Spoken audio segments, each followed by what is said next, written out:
many of my countrymen have come before. Although tonight I speak to you not as a candidate for president, but as a citizen. A proud citizen of the United States and a fellow citizen of the world.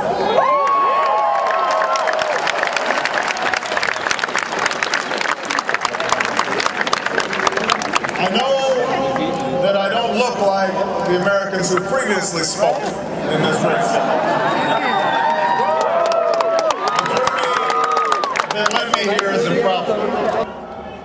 Look at Berlin, where the bullet holes in the buildings and the somber stones and pillars near the Brandenburg Gate insist that we never forget our common humanity. People of the world, look at Berlin, where a wall came down, a continent came together, and history proved that there is no challenge too great for a world that stands as one.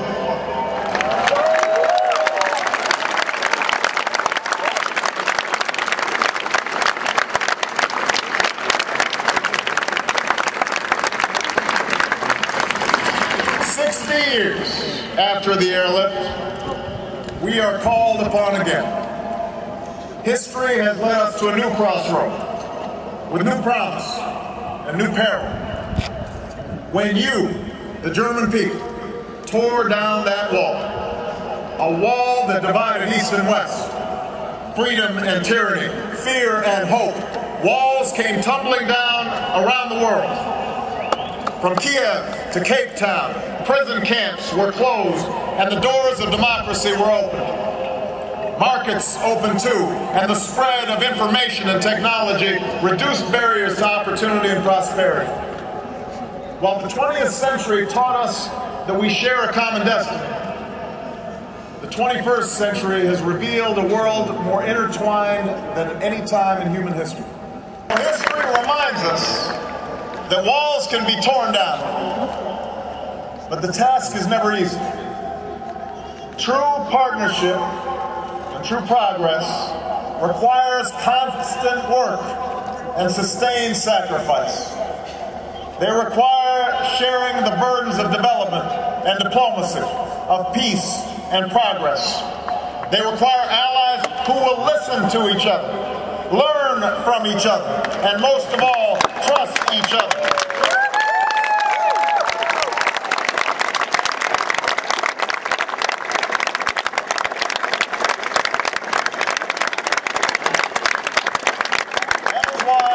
America cannot turn inward.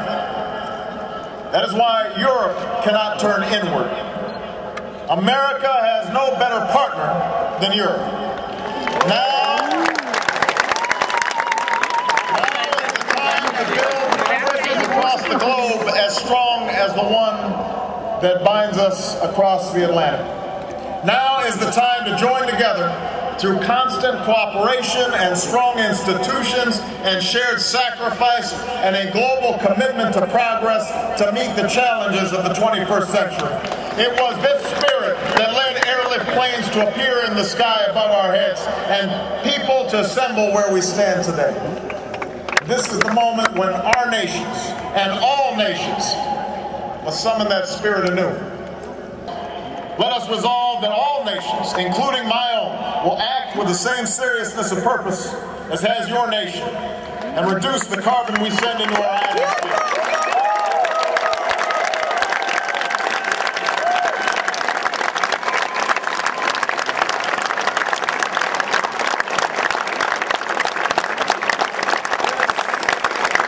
This is the moment to give our children back their future. This is the moment to stand as one. And this is the moment when we must give hope to those left behind in the globalized world. We must remember that the Cold War born in this city was not a battle for land or treasure. 60 years ago, the planes that flew over Berlin did not drop bombs. Instead, they delivered food and coal and candy to grateful children. And in that show of solidarity, those pilots won more than a military victory. They won hearts and minds, love and loyalty and trust, not just from the people in this city, but from all those who heard the story of what they did here. Now the world will watch and remember what we do here, what we do with this moment. Will we extend our hand to the people in the forgotten corners of this world who yearn for lives marked by dignity and opportunity, by security and justice? Will we lift the child in Bangladesh from poverty and shelter the refugee in Chad and banish the scourge of AIDS in our time? Will we stand for the human rights of the dissident in Burma, the blogger in Iran, or the voter in Zimbabwe?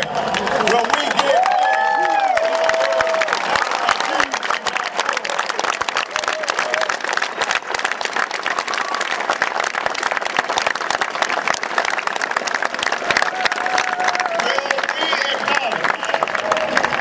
Will we acknowledge that there is no more powerful example than the one each of our nations projects to the world? Will we reject torture and stand for the rule of law?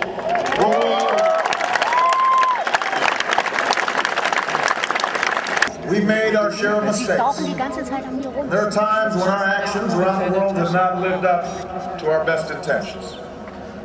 But I also know how much I love America.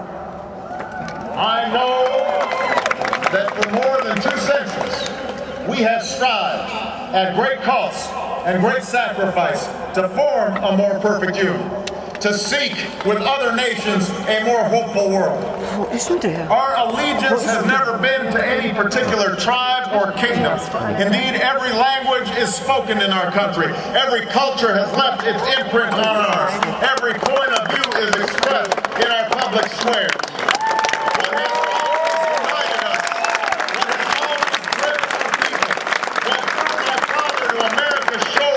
Is a set of ideals that speak to aspirations shared by all people. That we can live free from fear and free from want. That we can speak our minds and assemble with whomever we choose and worship as we please.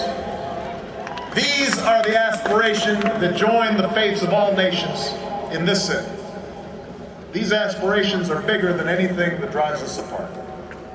It is because of these aspirations that the airlift began. It is because of these aspirations that all free people, everywhere, became citizens of Berlin. It is in pursuit of these aspirations that a new generation, our generation, must make our mark on the world. People of Berlin and people of the world, the scale of our challenge is great. The road ahead will be long. But I come before you to say that we are heirs to a struggle for freedom. We are a people of improbable hope, with an eye towards the future, with resolve in our heart. Let us remember this history and answer our destiny and remake the world once again. Thank you, Berlin.